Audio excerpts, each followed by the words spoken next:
क्या कहा तुमने? मैंने कहा कि तुम पप्पो बनने वाली हो। इसका मतलब तो oh my God, oh my God, this is amazing. बहुत बहुत मुबारक हो तुम्हें भी और रोशनी को भी।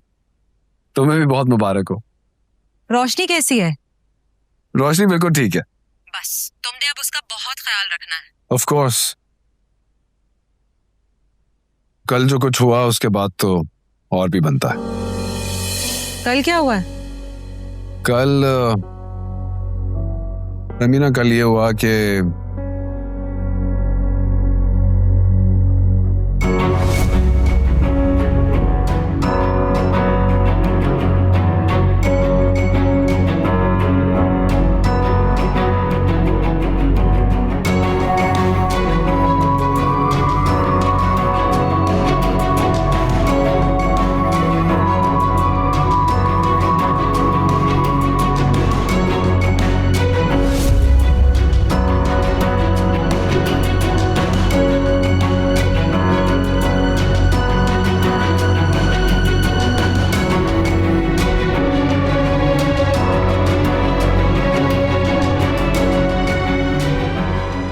इतना सब कुछ हो गया?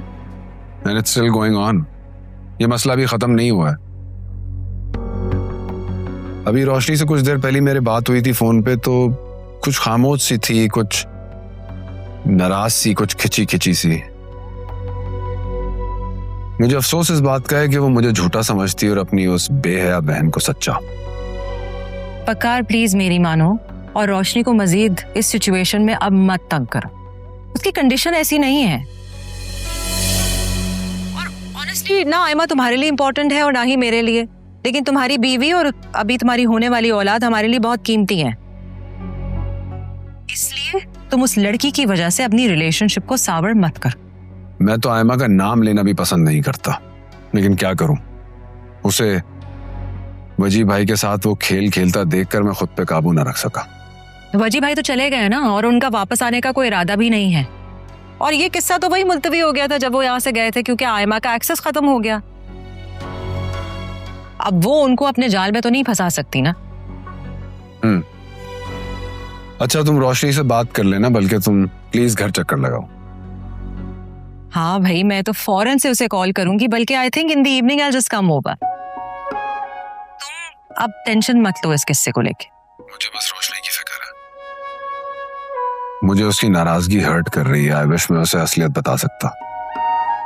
अच्छा छोड़ो इन बातों को।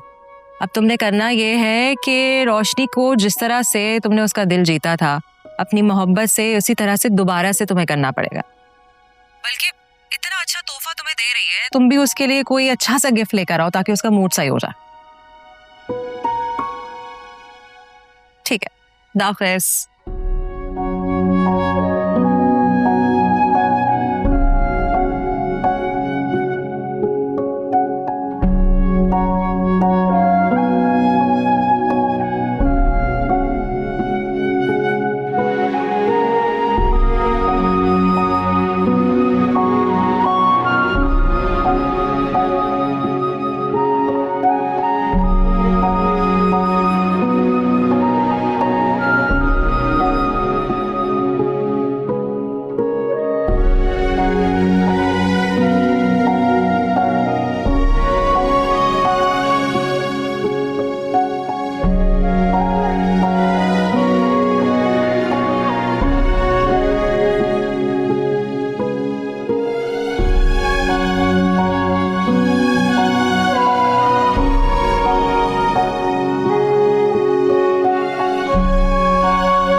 आप शायद भूल रही हैं कि वो ऐसे ही हैं, कान के कच्चे और बिना किसी सबूत के बात पर यकीन कर लेते हैं।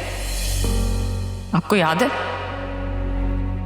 जब साकिब ने आप पे इल्जामात लगाए थे तो उन्होंने आपके साथ क्या सलूक किया था? आपको मौत के मुंह तक पहुंचा दिया था उन्होंने अपने जुल्म से।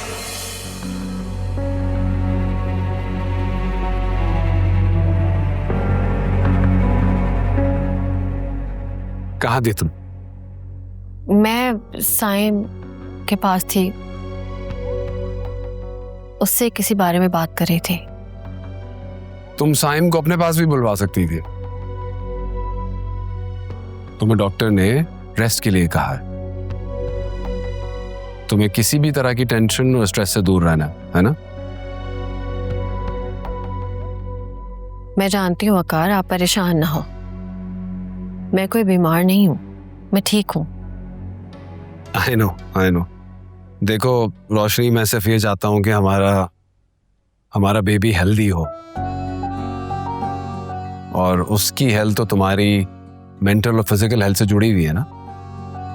आप फिक्र मत करें, आपका बेबी। हमारा बेबी जिस तरह उसके आने से पहले मुझे उसकी जिम्मेदारी फील हो रही है, आई होप तुम्हें भी फील हो रही होगी। आप बताएं क्या करूं मैं? अब सारा दिन बिस्तर पे तो नहीं बैठ सकती ना, बोर होती हूँ इस तरह मैं। अच्छा बाबा, तुम खफा नहीं हो, जो तुम्हारा दिल चाहता है बस वो करो। मैं तो बस ये चाह रहा था कि तुम टेंशन फ्री रहो, बिल्कुल रिलैक्स्ड। खैर, तुम्हारे लिए।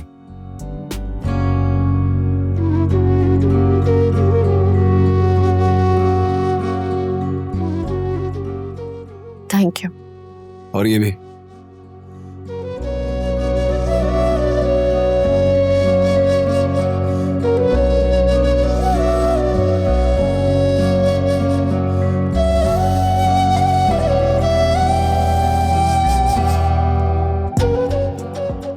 Thank you. लेकिन पहले इतनी ज्वेलरी मेरे पास रखी हुई है, मुझसे नहीं पहनी जाती। आप हमेशा मेरे लिए कोई ज्वेलरी ले आते। तो पहना करो ना। आदत नहीं है मुझे वकार। मुझे भी आदत नहीं रही। तुम्हारा ये लहजा, तुम्हारी नजरें मुझे बहुत हर्ट करती हैं रोशनी। जहां तुमने एक तरफ मुझे इतनी खुशियां दी हैं, दूसरी तरफ मेरी सारी एक्साइटमेंट मान पड़ जाती है। खैर, तुम्हें अगर लगता है कि तुम्हारा ये सुलूक मेरे साथ जस्टिफाइड है तो। लेकिन आपने जो किया वकार, वो भी जायज नहीं है। आयमा मेरी बहन है, बहन के अलावा वो एक लड़की भी है। किसी लड़की के किरदार पे कीचड़ उछालना। रोशनी, मैं अगर कीचड़ उछालने वाला होता तो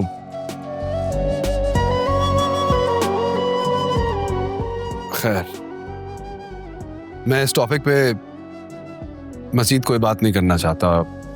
आई don't want you to be stressed at all. बस तुम खुश रहो, रिलैक्स्ड रहो, और इस बात को हम यही खत्म कर देते हैं।